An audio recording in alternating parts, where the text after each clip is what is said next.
আসসালামাইকুম ভাই, এটা আপনি কি জাতের গাছ ধরে আছেন? এটা তো থাই পেয়ারা। থাই পেয়ারা আপনার হচ্ছে এটা কলমের চারা তাই না? হ্যাঁ, এটা আপনার গুটি কলম তাই না? এই যে একবারে এর ভিতরে এখানে আপনার কলম করা আছে।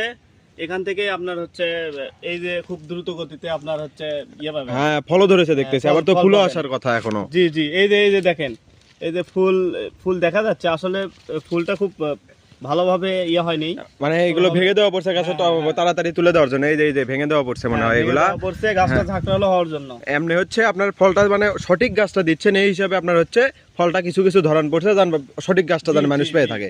গাছটা আপনার হচ্ছে কলমের চারা, তাও গড়ে 5 ফিটের উপরে গেছে, 5 ফিট। এই যে দেখতেই পাচ্ছেন, আমি 5 ফিটের কাছাকাছি দেখতে পাচ্ছেন। হ্যাঁ, এটা চারাটা তাহলে আপনার হচ্ছে সেল হয়েছে বলতে কি এগুলো আপনি আবার বড় টপ করে কাটবেন, আবার যারা বাগান থেকে, এটা তো বাগান থেকে বিক্রি হয়েছে। জি জি, আচ্ছা, এরকম গাছ অনেক আছে আমাদের। কেউ যদি নিতে চায় আমাদেরকে হোয়াটসঅ্যাপ ইমো নাম্বারে